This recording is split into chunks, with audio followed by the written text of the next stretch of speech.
को लोग नहीं जान रहे थे या हमारे लीडर को इतना लोग नहीं जान रहे थे।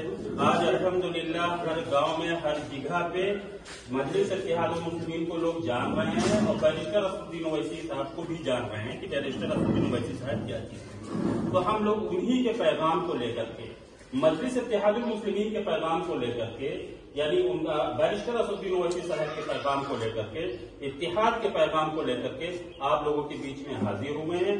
यहाँ से ये माल बिलाक लग रहा है, माल बिलाक से हमारे मोहसिन भाई को जिला अध्यक्ष डॉक्टर आफ्ताब साहब ने यहाँ का बिलाक अध्यक्ष बनाया था और इनकी ये जिम्मेदारी है, और इनकी जिम्मेदारी नहीं बल्कि आप सबकी ये जिम्मेदारी है कि मजलिस इत्तेहादुल मुस्लिमीन के झंडे के नीचे बैरिस्टर असदुद्दीन ओवैसी साहब को अपना एक बेहतरीन लीडर तस्लीम करते हुए मजलिस इत्तेहादुल मुस्लिमीन का साथ दें और हमारे मोहसिन भाई का साथ दें, इनको भी आगे बढ़ाने की आप लोग कोशिश करें।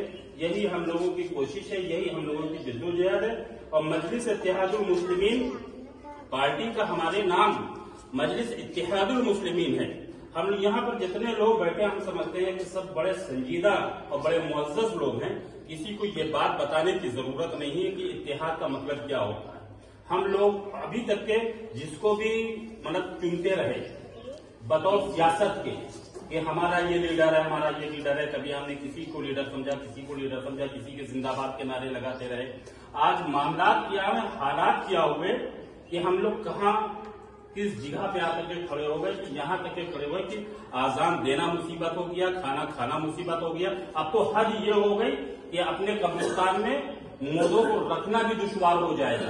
वक्त ये आ गया, और ये वक्त क्यों आया? इसलिए आया मेरे मुहतरम दोस्तों कि हम लोग दूसरे को रहबर मानते रहे, दूसरे के पीछे जिंदाबाद के नारे लगाते रहे, उनके जय जयकार करते रहे। अगर किसी के जिंदाबाद के नारे लगा दिए मेरे मुहतरम दोस्तों, आप लोग हमसे उम्र में काफी बड़े हैं, आप लोग बड़े संजीदा हैं, लेकिन हमारी जहां तक छोटी सोच है, हम ये जान है अपनी सोच के मुताबिक अगर हम बात करें, अगर आपने किसी को जिंदाबाद के नारे लगाए वो तो 40-40 साल तक के जिंदाबाद रहा है।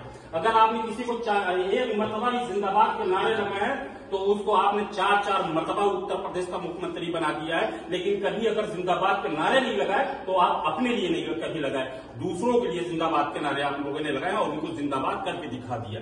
लेकिन अब अफसोस इस बात का है, जिसको हमने अपना लीडर समझा, जिसको हमने अपना रहबर समझा, जिसको हमने अपना नेता समझा और जिसके हम अपने करीब बैठा करके अपने आप में बड़ा फख्र समझते हैं कि उनके साथ में बैठकर हमने फोटो खिंचवाए, यानी उनकी इज्जत और उनकी पोजीशन को बढ़ाते हैं। लेकिन अफसोस इस बात का है कि अगर हमारे ऊपर जो जुल्म होता है तो उस जुल्म के खिलाफ कोई बोलने वाला आपका लीडर नहीं है, जिसको आपने जिताया है, जिसको आपने मुख्यमंत्री बनाया, जिसको आपने एमएलए बनाया, जिसको आपने सांसद बनाया यहाँ से।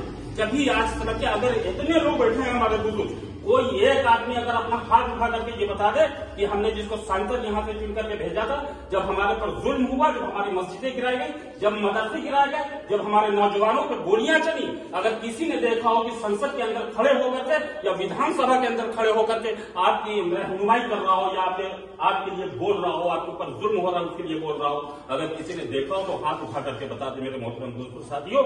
ये हम कब तक करते रहेंगे? ये हम कब तक करते रहेंगे?